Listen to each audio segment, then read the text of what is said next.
que é o título da nona obra da codificação fundamental na cronologia, e que dentro das de natureza básica é exatamente a quarta obra, a última obra antes de ser lançada a Gênese, dentro das 5 natureza básica. É a nona no conjunto maior, onde se integra da codificação fundamental.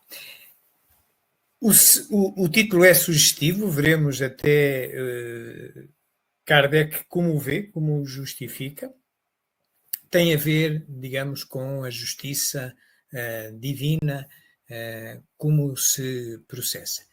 Nós dissemos que a codificação fundamental é constituída por estas 11 obras, cá temos localizada, onde isto está dito, onde Kardec o afirma, é exatamente neste catálogo racional de obras para se fundar uma biblioteca espírita, que é uma brochura que é lançada com o último jornal, o último número da Revista Espírita, que Kardec compõe em vida, ou Rivail compõe em vida, abril de 1869, e esta brochura, que vem anexa a esse número, é dividida em 3 partes, e na primeira parte vem lá, o título é a Codificação Fundamental, vem lá elencada exatamente estas 11 obras, isto é, do vasto conjunto, que historicamente se cifram em 32 obras relativas ao espiritismo, escritas por Rivail e os espíritos, portanto, ou Kardec e os espíritos, como quisermos.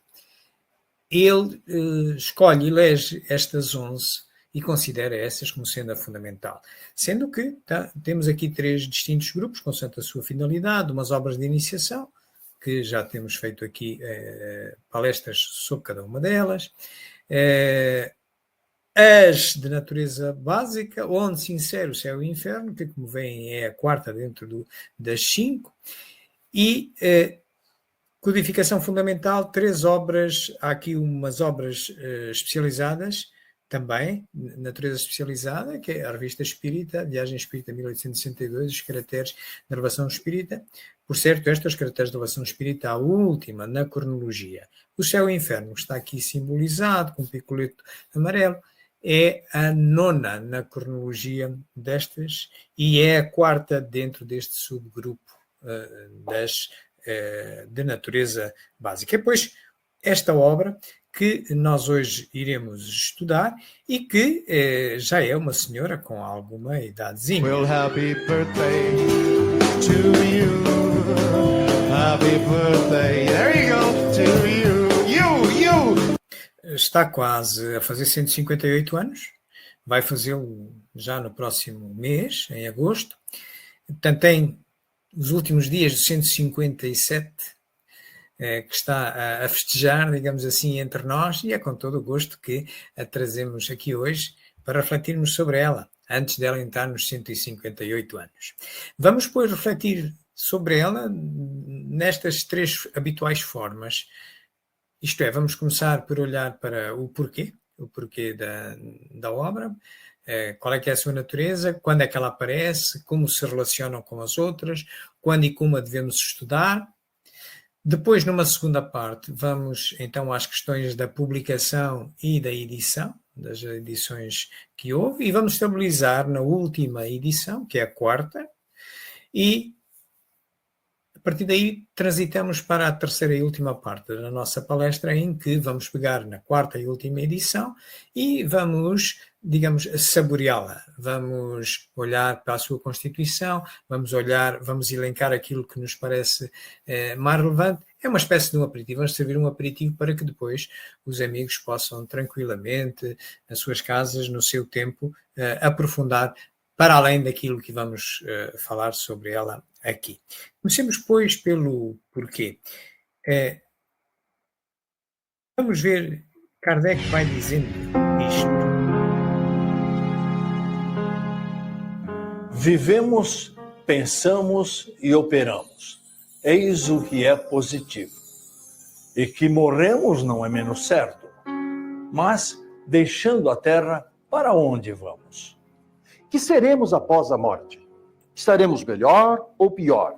Existiremos ou não? Ser ou não ser, tal alternativa.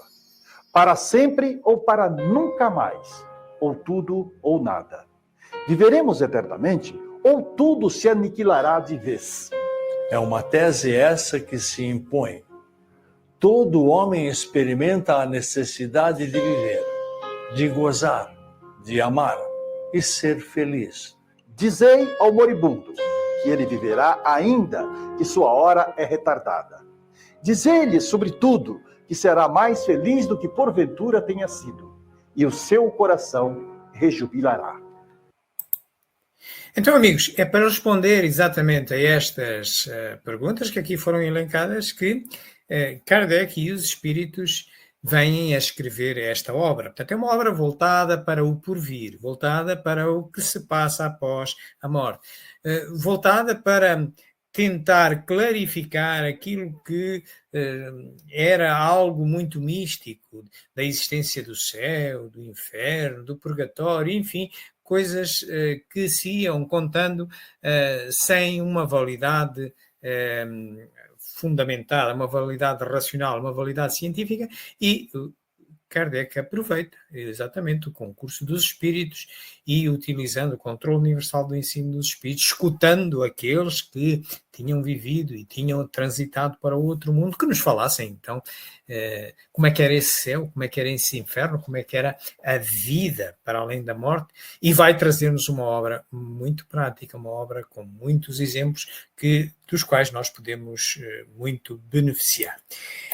O trajeto histórico até chegar a esta obra é mais ou menos este que vos podemos aqui contar. Kardec, quando se começa a interessar pelas questões espíritas, ele vive nesta rua de Paris, é a Rua dos Mártires.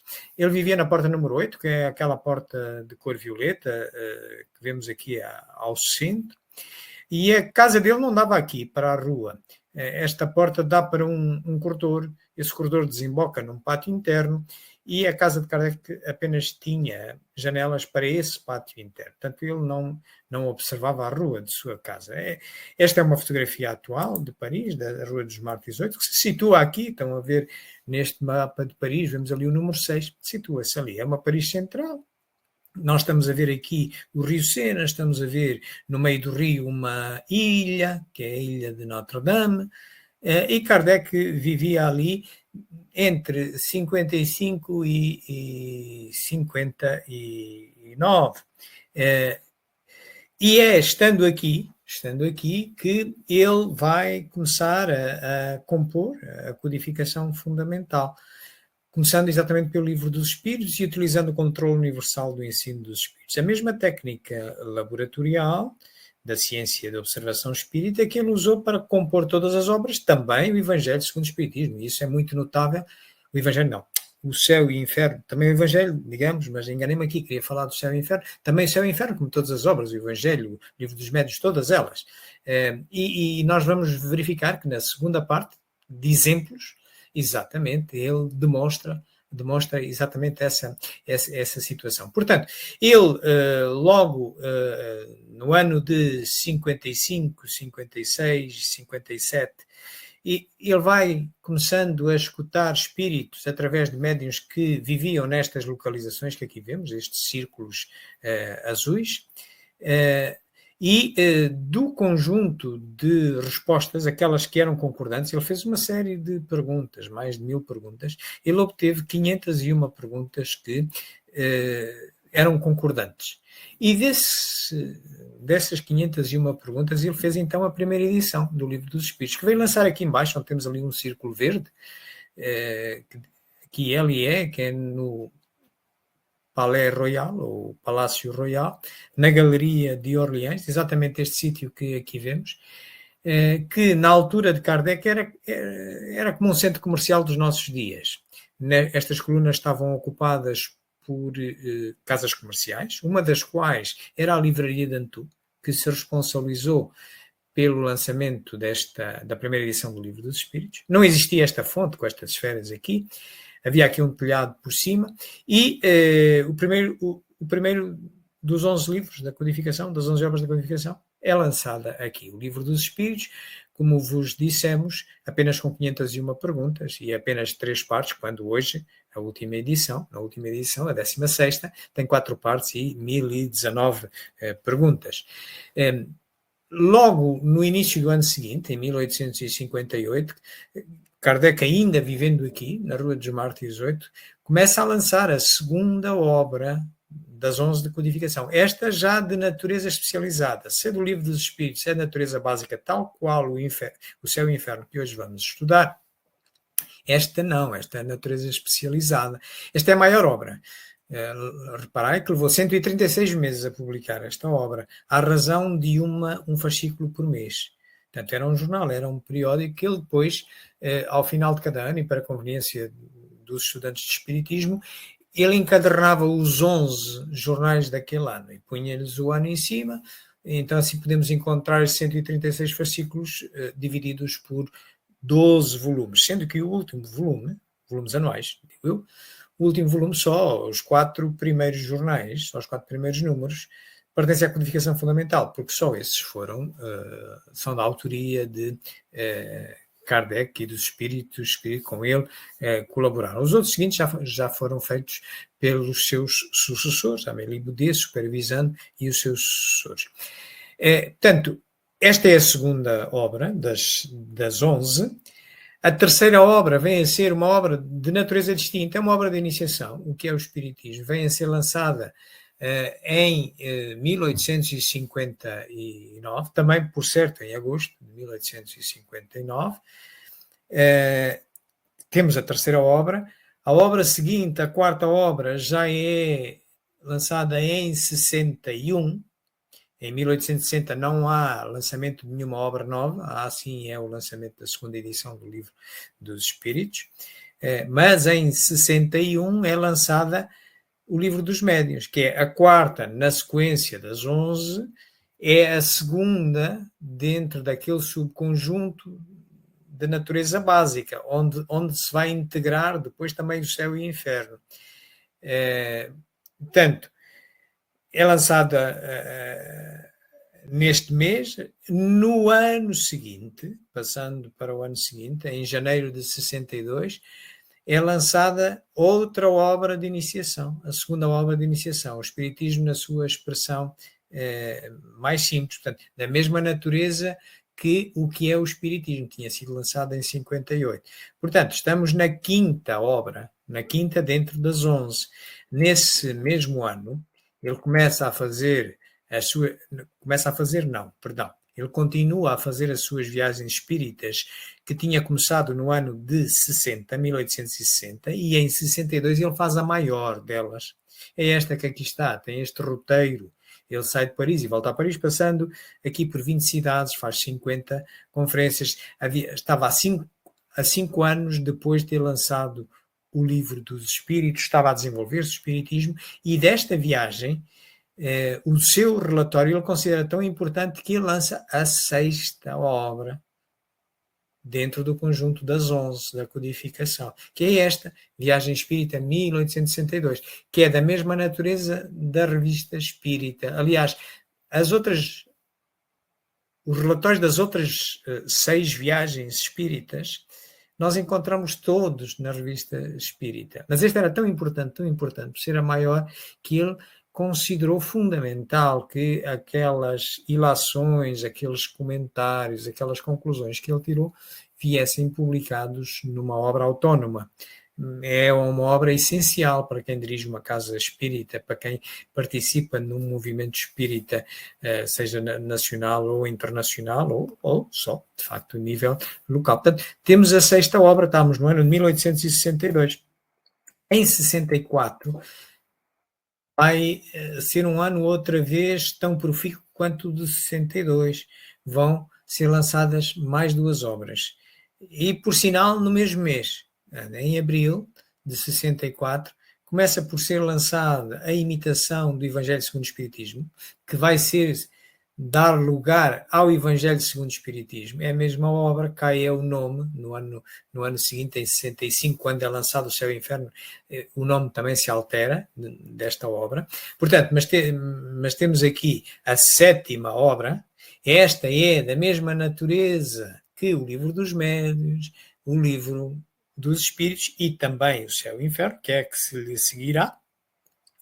Mas para o final do mês é lançada o resumo da Lei dos Fenómenos Espíritas, a 3ª e última obra de iniciação, no subconjunto das 3 do grande conjunto das 11, ok? Portanto, nas 11 obras há 3 de iniciação, entre as quais a mais antiga era o que é o Espiritismo, depois houve o resumo, o Espiritismo na sua expressão mais simples em 62 e depois esta em 64. Esta é tão importante mesmo para nós que nós distribuímos gratuitamente aqui na nossa Casa Espírita a quem nos procura pela primeira vez. É por aqui que nós devemos começar os nossos estudos. Portanto, e estávamos na 8ª obra, ok? 7ª, o Evangelho segundo o Espiritismo. Esta é a 8ª obra, ano 64, até que entramos no ano 65. É neste ano que vai ser lançado O Céu e o Inferno. Portanto, o que é que nós tínhamos até lá? Tínhamos estas obras, estão a ver? Vai aqui variando as várias naturezas, a básica, especializada, a iniciação, a volta à básica, a iniciação, especializada. Portanto, aqui estão as obras que tínhamos até lá. Ano de 65, pois, vai então ser lançado O Céu e o Inferno, que é a 9ª, faltando depois a Gênese e os caracteres da revelação espírita. Se nós agora compusermos estas obras por afinidades naqueles grupos afins, da iniciação, da especializada e da básica, pois aqui as temos, entre as quais o Céu e o Inferno se insere neste subgrupo da básica. O que é que faltava na altura? Ainda faltavam estas 3 que temos aqui mais à direita. Ora, como é que nós devemos estudar uma doutrina que é tão rica em obras e até tem 3 naturezas distintas e tem 11 obras?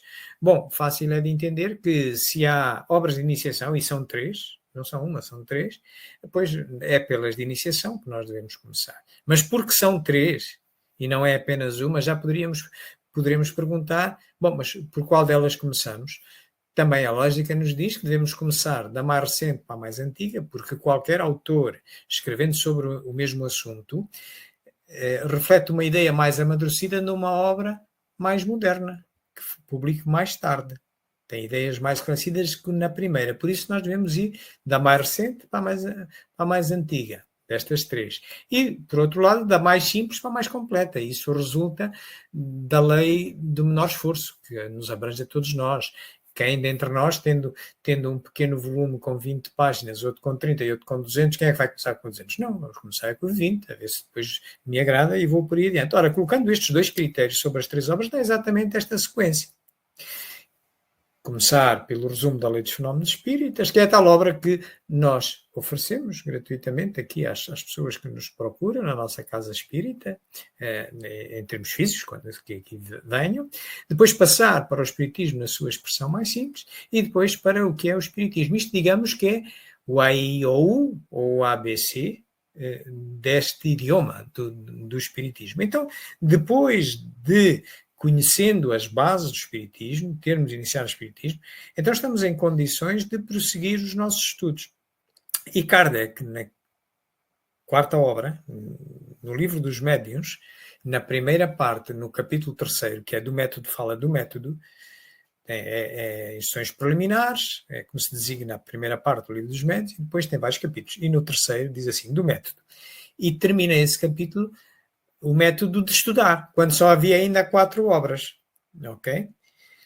Portanto, e ele, o que é que ele diz lá? Ele diz, comecai pelo que é o Espiritismo. O que é que ele está a dizer? Comecai pela iniciação, pela obra de iniciação que existia. Na altura ainda não existia nem o Espiritismo na sua expressão mais simples, nem os Leões foram espírita. Estava no futuro, não imaginava que as ia fazer. Portanto, mas ele deu um mote, comecai pela iniciação. Por isso mesmo, então, expandindo essa ideia, devemos esgotar, devemos ler as três obras, estudar as 3 obras. Então, depois de fazeres a iniciação, então pegai no livro dos Espíritos. Não deveis começar pelo livro dos Espíritos. Há várias razões, nós podemos aqui adentrar 2. Confusão entre espírito e alma, confusão entre subjugação e possessão. Portanto, não devemos começar por aí. Se começarmos pelas de iniciação, entendemos esse problema logo, eliminamos essa confusão logo. Depois ele diz, continua no livro dos Médiuns, a dizer que depois então de ter estudado o livro dos Espíritos, pegai na revista Espírita e tematicamente, por temas, e dá procura desse tema nas outras. Ora, ok, o que é que existia em 61? Só existia o livro dos Médiuns, a revista Espírita, o livro dos Espíritos e o que é o Espiritismo. Portanto, mas já estão a ver a preponderância que vai ganhar a revista Espírita, por isso nós dizíamos que é a maior em todos os sentidos. Em todos os sentidos. Nós encontramos nela tudo aquilo que vemos em qualquer uma das outras obras. Tudo.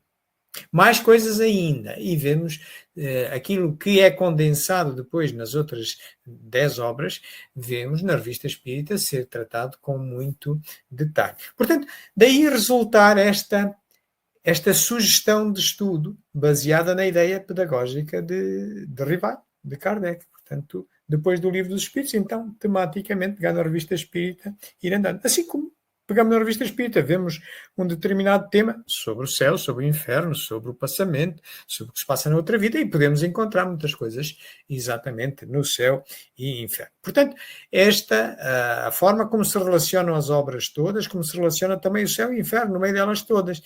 Talvez compreendamos melhor essa relação do céu e inferno com as outras obras da codificação, recorrendo a uma metáfora. Imaginemos que a codificação fundamental é uma casa. O que é que nós temos nos alicerces, nas bases da casa? Temos as 3 obras de iniciação. O que é que temos por cima dos alicerces? Tal como na casa temos o chão. Qual é que é o chão da codificação? É o livro dos Espíritos. Depois do chão começamos a construir as colunas. Começamos normalmente por aquela que vai suportar o peso maior, que é a coluna mestra. Qual é que é a coluna mestra? É a revista Espírita. Depois construímos as outras colunas, que junto com a coluna mestra vão suportar o peso do telhado, das paredes, janelas, enfim. Quais é que são as outras? São as outras obras de natureza básica da codificação.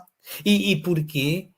Pela simples razão que são desenvolvimentos da obra que é fundamental, do chão, não é? Do livro dos Espíritos. Reparai, a Gênese é uma evolução da primeira parte do livro dos Espíritos. O livro dos Médiuns é uma evolução, é um detalhar da segunda parte do livro dos Espíritos. O Evangelho segundo o Espiritismo é um detalhar da terceira parte do livro dos Espíritos. E o nosso céu e inferno é um detalhar exatamente da quarta e última parte do livro dos Espíritos, as esperanças e consolações. Por fim, tal como numa casa, construímos um telhado, eventualmente com sótãos. Pois este nosso edifício da codificação fundamental tem um telhado com 2 sótãos. Quais é que são? É a Viagem Espírita, 1862, o tal resumo da maior viagem que ele fez, e são os caracteres da relação espírita. Esta obra, reparai como é que ela se liga com o livro dos Espíritos, como é que ela se integra. Nós tínhamos visto há pouco que ela decorre, é uma expansão da última parte, da quarta e última parte do livro dos Espíritos. E como? Reparai, cá está. A quarta parte do livro dos Espíritos tem 2 capítulos. O primeiro, das penas e gozos terrenos, e o segundo, das penas e gozos futuros. Reparem o que é que vai dar no céu e inferno, também vai dar 2 partes. Vai dar uma primeira, chamada doutrina, e vai dar uma segunda, chamada exemplos reais das penas e gozos futuros. E esta doutrina, explicando muito a lógica das penas em geral, e dos gozos terrestres e futuros, mas em termos doutrinários. Estão a ver a íntima relação entre as obras todas, e desta em particular também com o livro dos Espíritos. Muito bem, estamos pois agora em condições de transitar para a segunda parte da nossa palestra, em que vamos falar exatamente da publicação e da edição, das várias edições, das várias correções que foi sofrendo esta obra, porque todas as obras da codificação sofreram correções e edições, exceto a Viagem Espírita 1862, que era o relatório de uma viagem. Todas as outras, Kardec foi atualizando, a começar pelo livro dos Espíritos, 16 vezes. Esta também vai ser atualizada 4 vezes. Mas quando ela sai, ela é anunciada em julho de 65, é anunciado na Revista Espírita que vai estar disponível, está no prelo para aparecer em 1º de agosto desse ano. Portanto, aqui está, na Revista Espírita, que ele também utilizava a Revista Espírita para fazer anunciar novas obras. Ele anuncia na Revista Espírita, em julho de 65, se forem lá o item da bibliografia, vem lá isto, no prelo para aparecer em 1º de agosto, o céu e o inferno, ou a justiça divina, segundo o Espiritismo. Portanto, aparece com esta capa, que aqui está. A primeira edição tem um prefácio, tem 2 partes, tem 20 capítulos, e vai evoluindo até chegar à 4ª edição, com uma curiosidade muito interessante, que já voltaremos a falar nela, que é a 4ª edição já vem à venda ao público, já Kardec havia falecido, mas é Kardec quem a deixa preparada. Portanto, é uma das natureza básica, estão a ver, é a 4ª, depois, só mais para diante, em 68, vem a aparecer a Gênese, que é a 5ª desse conjunto de natureza básica. Ela está disponível para o público em 1 de agosto de 1865, em que a primeira parte tem 12 capítulos, a tal questões doutrinárias, e a segunda parte tem 8 capítulos, a parte dos exemplos. Tem um prefácio esse que só encontramos realmente na primeira edição. Vale a pena nós recuperarmos-lo. Na 4ª não encontramos, mas vale a pena recuperar na internet, é muito interessante. Vamos vê-lo até em particular. Portanto, ele vai desaparecer, daí nós pomos aqui esta cor, que é uma das alterações que vai acontecer, e a organização que ele tinha era esta, na primeira edição, e há aqui um capítulo que vai sofrer grandes alterações, da 1 para a 4ª, que é este capítulo aqui, na primeira parte, quando ele fala, no capítulo 5º, tem lá, tabela comparativa do céu pagão e o céu cristão. Aparece assim, mas na 4ª edição ele vai desaparecer este capítulo, vai ser substituído. A 4ª e última edição, como vos dissemos, que é aquela que nós devemos ter para estudar, porque reflete a melhor ideia, as correções todas que Kardec foi acumulando com a sua experiência, o seu conhecimento, junto com os espíritos, só vem a aparecer em junho de 1869. Lembro-vos que Kardec, ou Rivale, havia terminado a sua encarnação, desencarnou no dia 31 de março de 1869. Só que ele já tinha entregue o céu e o inferno, a tipografia, que já estava a preparar para sair o livro, que vem a sair, 4ª edição, em junho de 69. E, de novo, na Revista Espírita, basta consultarem a Revista Espírita do mês de julho de 1869, em que ele lá diz, exatamente, aqui assim mais abaixo, ele diz que o Céu e o Inferno, 4ª edição, ou a Justiça Divina segundo o Espiritismo, contendo numerosos exemplos sobre a situação dos espíritos no mundo espiritual, e ele tem uma observação que diz: a parte doutrinária desta nova edição, inteiramente revista e corrigida por Allan Kardec, portanto, isto já são sucessores dele a avisarem que tudo isto foi feito por Allan Kardec, tem importantes modificações. Alguns capítulos foram inteiramente refundidos e consideravelmente aumentados.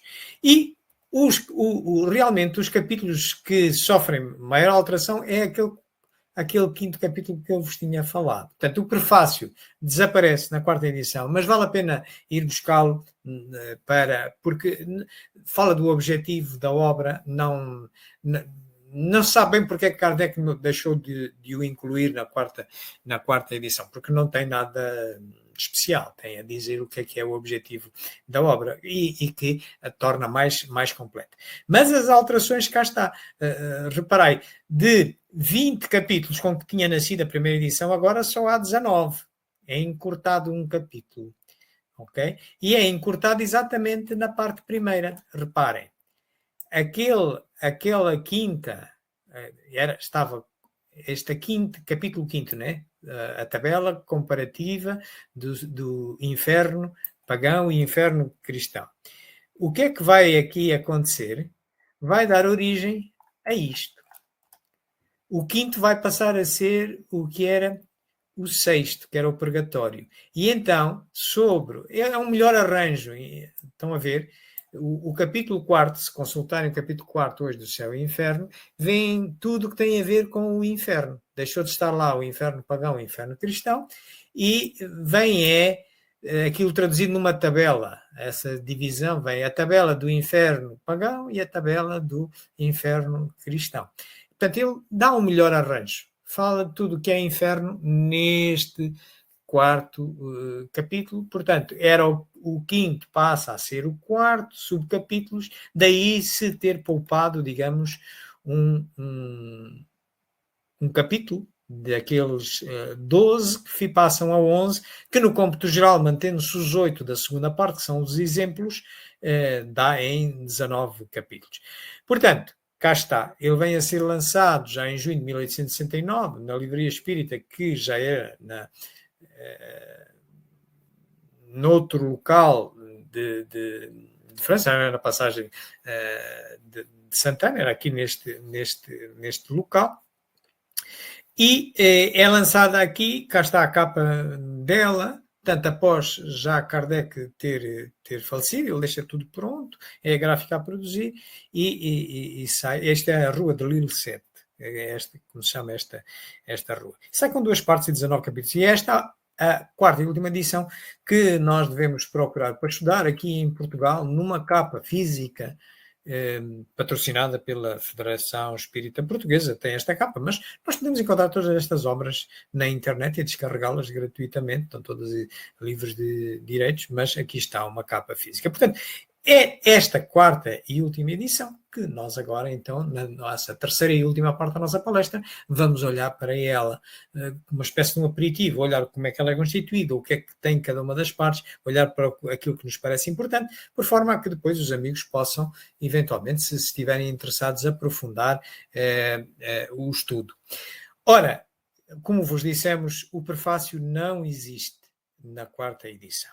Mas vale a pena, quem o descarrega da internet, vale a pena descarregá-lo. O que ele tem é exatamente a ideia, contém a ideia, o objetivo da obra, que nós já fomos aqui falando, mas, portanto, isto é um texto que lá está no prefácio, em que Kardec comenta, diz: o título desta obra indica claramente o seu objetivo. Nela reunimos todos os elementos destinados a esclarecer o homem quanto ao seu destino. Portanto, é mais ou menos isto que vem dentro do prefácio, embora não deveis encontrar na edição que podeis ter em casa ou que possais comprar. Está ausente. Ela é constituída, como já vos dissemos, em 2 partes. Uma parte doutrina e outra parte exemplos, que evoluem exatamente do Livro dos Espíritos, da quarta parte do Livro dos Espíritos, daqueles 2 capítulos que integram as esperanças e as consolações. Nesta primeira parte de doutrina, são lá abordados todos estes assuntos. As questões do porvir e do nada, o futuro e o nada, o temor da morte, o que é o céu, o que é o inferno, que dá o nome a esta obra, o que é o purgatório, as penas eternas, as penas futuras, os anjos, os demónios, a intervenção dos demónios, terminando na proibição das evocações que as religiões, e nomeadamente a cristã católica, que ponderava na França do século XIX, proibia a evocação. Ainda hoje a religião católica vai ainda sendo muito avessa a que se evoquem os mortos, porque os mortos estão ali a dormir para toda a eternidade, vão descansar para toda a eternidade, não é? É o que se costuma dizer nos funerais cristãos católicos, que descanse pela vida eterna, até que um dia se há de levantar outra vez, no dia do juízo final, enfim. Pois não, é um engano muito grande que a segunda parte do Céu e Inferno nos vem explicar com exemplos. Afinal, o pessoal não vai estar no descanso, no repouso eterno até ao julgamento final. Nada disso, tem muito trabalhinho para fazer lá e voltar outra vez cá. Bom, tem todos estes assuntos. Nós vamos só escolher aqui um par deles e deixarmos os outros. Vamos normalmente escolher até o céu. Nessa imensidade ilimitada, onde está o céu? Em toda parte. Nenhum contorno lhe traça limites. Os mundos adiantados são as últimas estações do seu caminho que as virtudes franqueiam e os vícios interditam. Ante este quadro grandioso que povoa o universo, que dá a todas as coisas da criação um fim e uma razão de ser, quando é pequena, mesquinha, a doutrina que circunscreve a humanidade a um ponto imperceptível do espaço. Então, amigos, aqui está, em termos doutrinários, aquilo que foi possível apurar da investigação científica produzida por esta ciência da observação que é o Espiritismo. Os espíritos todos nos foram confirmando que continuavam vivos, não estavam adormecidos, e que o céu, bom, uns sentiam-se assim, outros nem por isso, mas não era um local determinado, circunscrito, como é aqui na Terra, uma cidade, ou um prado, nada disso. Era a forma como se sentiam. Isto é, o céu, nós podemos viver no céu hoje, agora e aqui. É a nossa responsabilidade. É nós sentirmos bem connosco próprios, sermos caridosos com os outros, vivermos em harmonia com os outros. Estamos no céu. Se vivermos em desarmonia, se vivermos em conflito, depois estaremos no inferno. Portanto, não há um local determinado. É claro que há muitas moradas na casa do nosso Pai. À medida que nós sabemos viver melhor, estar continuamente sentindo-nos melhor no nosso céu, nós vamos podendo utilizar outras dimensões, habitando outras dimensões mais sofisticadas, onde nós fazemos outras coisas e seguimos sempre evoluindo. Digamos que são umas estações mais, os mundos mais avançados são umas estações mais, mas nada de locais circunscritos como nos faziam crer nas religiões, que era o paraíso, um local muito bonito, enfim, mas muito à semelhança da Terra. Bom, a Terra é só um pequenino grão de areia neste universo. Também sobre o inferno, e porque é o nome desta obra, vamos ver o que é que diz do inferno. Não podendo compreender senão o que vê, o homem primitivo naturalmente moldou o seu futuro pelo presente. Para compreender outros tipos além dos que tinha à vista, seria-lhe preciso um desenvolvimento intelectual que só o tempo deveria completar. Também o quadro por ele ideado sobre as penas futuras não é senão o reflexo dos males da humanidade, em mais vasta proporção, reunindo-lhe todas as torturas, suplícios e aflições que achou na terra. Nos climas abrasadores, imaginou um inferno de fogo, e nas regiões boreais, um inferno de gelo. De novo, aquelas ideias muito místicas de grande parte das religiões, e nomeadamente a religião cristã católica, que era a preponderante da França do século XIX, se para o céu lhe atribuíam um paraíso, mas que nós só iríamos desfrutar depois do tal descanso, de descansar para a eternidade e depois no último dia há de se levantar. Já para o inferno as coisas já eram imediatas, a pessoa já não ia descansar nada, começava logo a pagar as favas, como se costuma dizer, não é? Portanto, ia logo arder para toda a eternidade. E aquilo é interessante, porque quem vive junto ao Equador e nos trópicos, pois era o quente, eram as chamas do inferno, e quem viviam nos países frígidos dos polos, era o frio polar todo. Portanto, outra vez, aquela ideia, o homem sem poder imaginar o que é uma dimensão espiritual, pois ele imaginava apenas aquilo que lhe era tangível, que impressionava os sentidos. Mas estão a ver, já com estas variantes que a gente, hoje em dia, com o conhecimento que tem, usando a razão, vê logo que isto não poderia ser.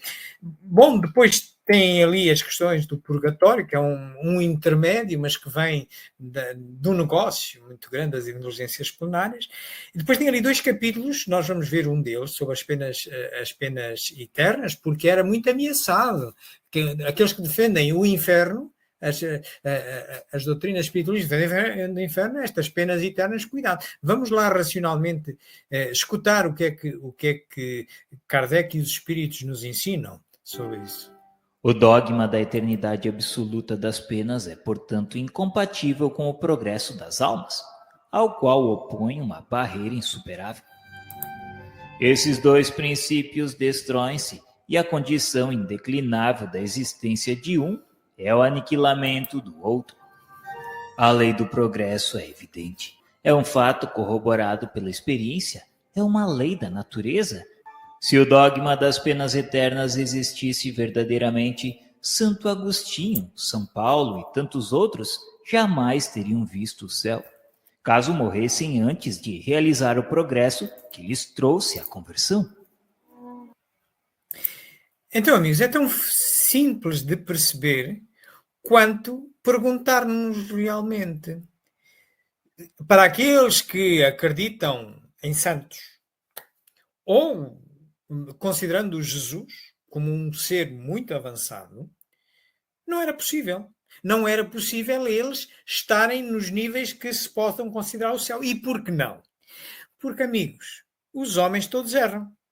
Quem de nós não errou até hoje? E provavelmente erros que nos poderiam, segundo alguma justiça de alguma dessas religiões mais dogmáticas, nos custaria penas eternas, como, por exemplo, assassinar outro, homicídio ou suicídio.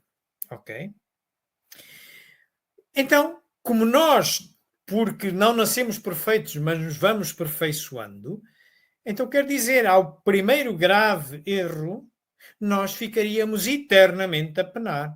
Como todos já cometemos graves erros, também Jesus, também o São Pedro, o São Paulo, o Buda, o Maomé, toda essa gente é da mesma massa que nós, cometeu erros. Então não poderiam, estavam eternamente castigados, não poderiam reaparecer, muito menos dando a impressão que estão melhores do que nós e no céu. Estão a ver a ideia? Portanto, é isto que o Espiritismo nos vem trazendo e nos faz pensar sobre estas questões. Também ainda lá encontramos, por exemplo, a seguir as penas futuras, depois temos os anjos, que nada mais são do que nós próprios.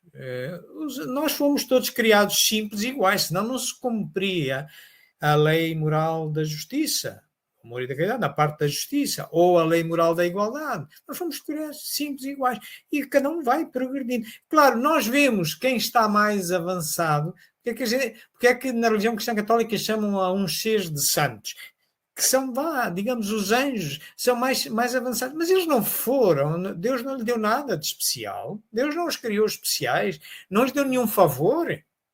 Jesus, que foi criado simples como nós, por seu mérito, ele foi evoluindo e evoluiu bastante, a tal ponto que serve de nossa referência, mas foi à custa dele. Portanto, os anjos e os demónios somos apenas nós, em vários estados de adiantamento. E é claro que nós, por certo, eu sou de certeza um demónio para alguém que esteja no nível de Jesus. Há de me considerar que eu sou tão atrasado que sou um demónio de certeza absoluta. Como eu olho para eles e considero que eles são os anjos. Poderei considerar que eles são os anjos. Mas também é possível que num planeta primitivo haja quem olhe para nós e nos considera nós, que já estamos num planeta de expiações e provas a caminho da regeneração, nos acha mais adiantados e nos considera nós anjos. E nós achamos que eles são primitivos, são mais parecidos com os demónios. Portanto, o demónio e os anjos são filhos de Deus. Somos nós próprios. Não há aqui... O demónio não está ao nível de Deus, o diabo, como se costuma dizer. Não. Deus criou tudo, Deus também criou o diabo e os demónios. Portanto, são questões relativas. Depois também fala da intervenção dos demónios e fala depois, por último, na proibição dos mortos, que vamos ver, até porque nos interessa muito. O Espiritismo baseia todo o seu conhecimento científico, todas as suas consequências ético-morais, naquilo que vem da evocação dos mortos. Por isso vale a pena ler. Todas as razões alegadas para condenar as relações com os espíritos não resistem a um exame sério. Em vendo esta cruzada de todos os cultos contra as manifestações, dir-se-ia que delas se atemorizam. O verdadeiro motivo poderia bem ser o receio de que os espíritos muito esclarecidos viessem instruir os homens sobre pontos que se pretende obscurecer, dando-lhes conhecimento, ao mesmo tempo da certeza de um outro mundo, a par das verdadeiras condições para neles serem felizes ou desgraçados. A razão deve ser a mesma porque se diz à criança, não vá lá que há lobisomens. Ao homem dizem, não chameis os espíritos, são o diabo. Ora, estão a ver, há uma série de correntes religiosas dogmáticas que sempre foram proibindo a educação dos modos. Porquê? Provavelmente com receio de verem denegada aquilo que lhes dava jeito de impor aos pobres encarnados. O clero puxando o seu poder, as exigências penais, etc. Convinha-lhes ter sobre uma pressão moral as pessoas, e daí depois aquela história de que uma pessoa peca e vai fazer uma confissão, confessa ao padre, ao cura, e fica logo sem pecados. Que engano tão grande! Tem é que se mudar a si próprio.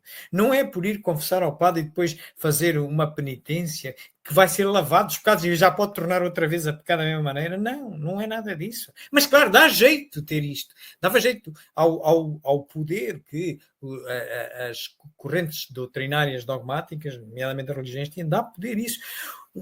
Porque também, se evocasse os mortos, tal como aconteceu com o Espiritismo, depois chegamos a conclusões muito diferentes. Afinal, não há o céu, afinal, não há o inferno, afinal, não há o purgatório. Tudo nós podemos encontrar em nós. São formas como nós nos sentimos, como nós poderemos agora ver na segunda parte deste maravilhoso livro, tal e qual o atesta, que é nos exemplos. Que, nestes exemplos, nós vemos aqui espíritos em vários graus de adiantamento. Uns felizes, que digamos estão no céu, outros suicidas que estariam, é como se estivessem no inferno, poderiam ser considerados no inferno por outros, enfim, uma variedade enorme de expiadores, medianos, sofredores, endurecidos, e este capítulo começa pelo passamento, que é como se na transição da vida corporal para a espiritual, produz-se ainda um outro fenômeno de importância capital, a perturbação. Nesse instante, a alma experimenta um torpor que paralisa momentaneamente as suas faculdades, neutralizando, ao menos em parte, as sensações. De modo que a alma quase nunca testemunha conscientemente o derradeiro suspiro. A perturbação pode, pois, ser considerada o estado normal no instante da morte e perdurar por tempo indeterminado, variando de algumas horas a alguns anos. Então, amigos, logo para iniciar esta parte muito prática dos exemplos, é começar pela base, é explicar como é que se produz a morte. O que é que se passa após a morte? Que afinal nós não vamos dormir, não vamos descansar, não vamos desaparecer, zero, nada disso. Não vamos direto ao paraíso, nem para o inferno, nem para o umbral, nem para o purgatório, nem nada disso. O que nos acontece, olha, perturbação. Sim, todos vão experimentar uma perturbação, todos. Vocês vão ver, a seguir vamos ver um exemplo de um espírito feliz que, digamos que na concepção religiosa que aceita o céu, estaria no céu. Vocês vão ver que mesmo ele, um espírito avançado, o Sr. Sanson, mesmo ele experimentou 8 horas do nosso tempo de perturbação. Isto é, ele não tinha consciência de si mesmo. Todos passamos por isso. Depois, ao termos consciência de nós já nessa dimensão espiritual, ainda há uns que podem sentir uma sensação de sofrimento, que é uma sensação muito ligada ao sofrimento físico que tinham. Tem a ver com a força do laço fluídico, que é o que nós vemos ali. Por exemplo, dou-vos um exemplo.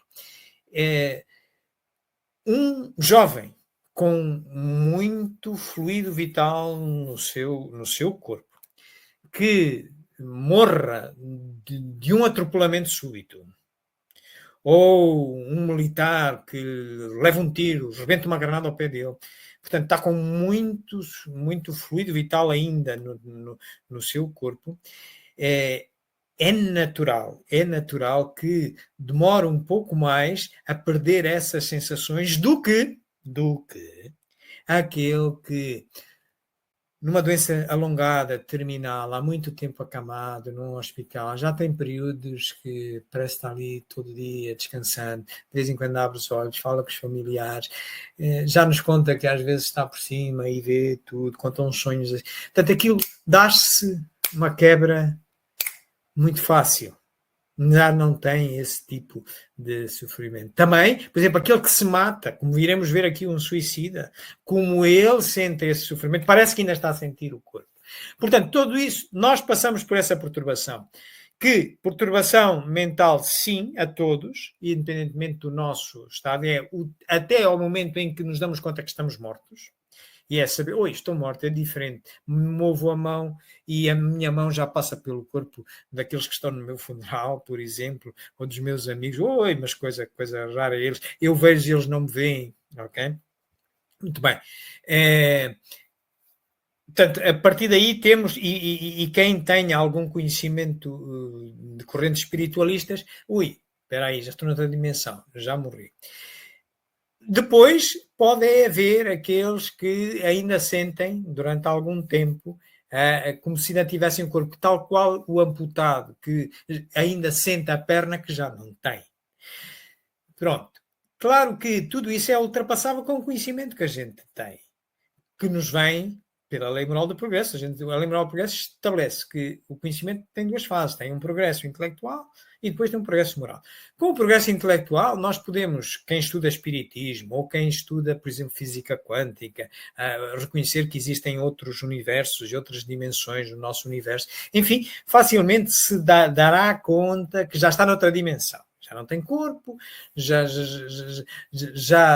atravessa paredes, enfim, já não o ouvem no mundo físico.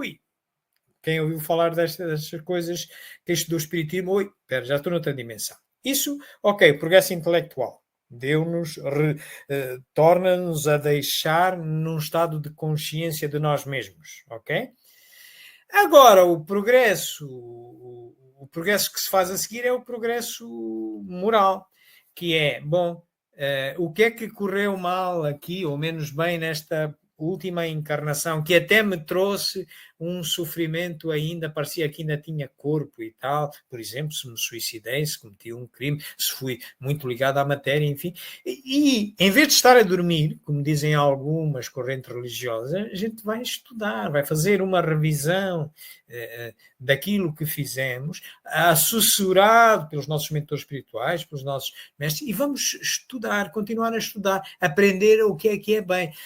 E planear outra próxima encarnação, eventualmente, onde contenha provas para nós ultrapassarmos aquelas limitações que tivemos na última. Aí dar-se o progresso moral. Eu sei como fazer bem. E então, no fim, duas coisas se vão dar. Ou eu necessito de encarnar outra vez, ou não. Oxalá já não necessitemos de encarnar mais a partir daqui, mas não creio. Eu vou ter que enganar ainda muitas vezes. Mas pronto. Mas mesmo encarnando, pode ser neste planeta, então vou aqui pela direita e volto outra vez a uma vida, vou outra vez lá com passamento, tudo isto, a mesma coisa. Ou vou para outro planeta, porque este já me deu o que tinha que dar, ou eu deixei-me atrasar em relação à média. Vou para outro planeta, tudo bem, é a mesma coisa, é de encarnar e tornar novos passamentos. Portanto, isto começa, o primeiro capítulo logo da segunda parte é exatamente explicando o que se passa. E então agora vamos ver dois extremos. Vamos ver um espírito feliz, que os tais que poderia ir para o céu, né, se ele existisse, e vamos ver um suicida, o tal que poderia ir para o inferno, se ele existisse. Vamos começar por um espírito feliz. Este antigo membro da Sociedade Espírita de Paris faleceu a 21 de abril de 1862, depois de um ano de atrozes padecimentos. Fostes tão sofredor que podemos, penso eu, perguntar como vos achais agora? Sentis ainda as vossas dores? A minha situação é bem ditosa. Acho-me regenerado, renovado, como se diz entre vós, nada mais sentindo das antigas dores. A passagem da vida terrena para dos espíritos deixou-me de começo num estado incompreensível, porque ficamos algumas vezes muitos dias privados de lucidez. Ao fim de quanto tempo recobrastes a lucidez das ideias? Ao fim de 8 horas. Então, amigos, aqui está um espírito feliz, era o Sr. Sanson. Ele tinha vivido bem, tinha sido um homem bom, trabalhava na Sociedade de Presença e Estudos Espíritas. Claro, não era perfeito, tinha também as suas coisas, mas era aquele que se poderia considerar que tinha feito bem e, portanto, mereceria, no Código de Justiça Divina, sentir-se como se no céu, se houvesse um céu. Pois, e ele vem-nos falar assim, sinto-me bem mesmo assim, ainda passei por 8 horas de perturbação, para tornar consciência que tinha morrido, mas eu sinto-me bem, sinto-me realizado, mas não estou em local nenhum especial, sou eu que me sinto assim, é o meu céu. É assim que os espíritos nos vêm desmistificar esta história dos locais restritos, como por exemplo, se agora olharmos para um suicida, que naturalmente comete um crime, o maior crime que ele pode cometer, acabar com a sua própria vida. Reparem como é que ele se sente. A 7 de abril de 1858, pelas 7 horas da noite, um homem de cerca de 50 anos e decentemente trajado apresentou-se no estabelecimento da Samaritana de Paris e mandou que lhe preparassem um banho. Decorridas cerca de 2 horas, o criado de serviço, admirado pelo silêncio do freguês, resolveu entrar em seu gabinete a fim de verificar o que ocorria. Deparou-se-lhe então um quadro horroroso. O infeliz degolara-se com uma navalha e todo o seu sangue misturava-se à água da banheira. Segue a evocação. Meu irmão, dize-nos aonde vos achais hoje. Não sei, me diga. Estais numa reunião de pessoas que estudam o espiritismo e que são benévolas para convosco. Dizei-me se vivo, pois este ambiente me sufoca.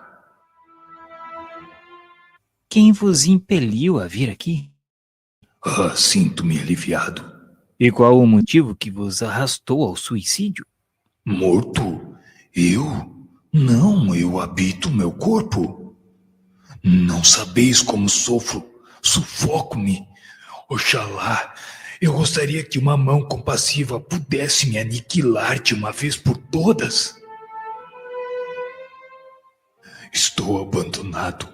Fugi ao sofrimento para entregar-me à tortura. Estão a ver, amigos?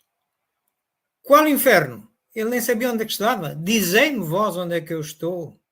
Mas eu estou morto, mas eu estou vivo. Mas estão a ver? Mas onde é que eu estou? Onde é que eu sinto? Estão a ver? A confusão, a perturbação. É isto. Cada um constrói o céu e o inferno consoante o progresso intelectual e moral, o conhecimento que tem sobre a vida e o bem que procedeu. Pela lei da causa e efeito, nós semeamos bem, recolheremos bem. Semeamos mal, recolheremos mal. O Sr. Sanson semeou bem, colhendo bem, sentindo interiormente no seu céu interior. Este senhor suicida semeou mal, atentou contra ele, vejam como ele se sente. Mas não estava num local circunscrito, ele nem sabia onde é que estava, pedia aos evocadores que lhe dissessem, aos divulgadores. Bom, queridos amigos, é este o teor desta segunda parte, que nós vos aconselhamos a ler depois dos outros exemplos, que é muito experimental esta segunda parte. Nós, para vos trazermos esta palestra, nós consultamos estas obras todas que aqui estão, fomos falando dela ao longo da nossa palestra, a maior parte delas são da codificação fundamental, com exceção aqui da peça de Allan Kardec, que é um opúsculo que sai do Evangelho segundo o Espiritismo, da última parte, também com exceção das obras póstumas, que são de Kardec, mas são apontamentos que ele deixou em cima da mesa quando faleceu e foram publicados 21 anos depois.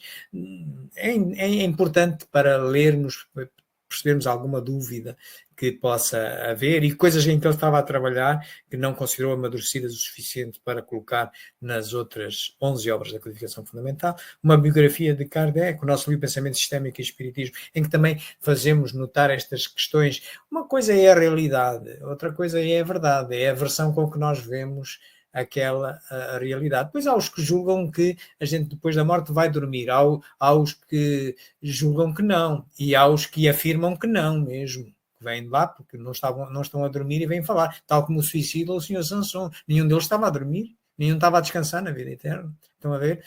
Portanto, mas claro que quem é que sabe a realidade toda? Isso só Deus. Agora que nós vamos construindo ideias, vamos tendo uma versão, vamos tendo a nossa verdade, e claro que, como nós sabemos que ninguém é dono da verdade absoluta, nós temos que ir conversando uns com os outros, escutando a outros, aqui aos espíritos, esses que até já lá estão e que nos podem dizer como é que é, para irmos melhorando as nossas ideias. Também estão aqui 2 links que podem interessar, são filmes que podem interessar revisitarem. Nós, como habitualmente, estamos a transmitir em várias plataformas eletrónicas, desde YouTube, Espiritismo JG, Facebook aqui na nossa associação, na página da nossa associação, também Espiritismo JG, grupo Amélie Boudet, enfim, vários grupos de Facebook, onde vai ficar gravada esta palestra. Mas, se alguém houver que queira fazer alguma pergunta e não se sinta à vontade, ou comentar, não se sinta à vontade de o fazer aqui neste chat em tempo real, também pode, ou deixando no chat, ou então escrevendo-nos para este endereço de e-mail, que nós trataremos de responder. Nós agora, na segunda parte da nossa palestra, depois iremos olhar para os vossos comentários e eventuais perguntas que possam ter.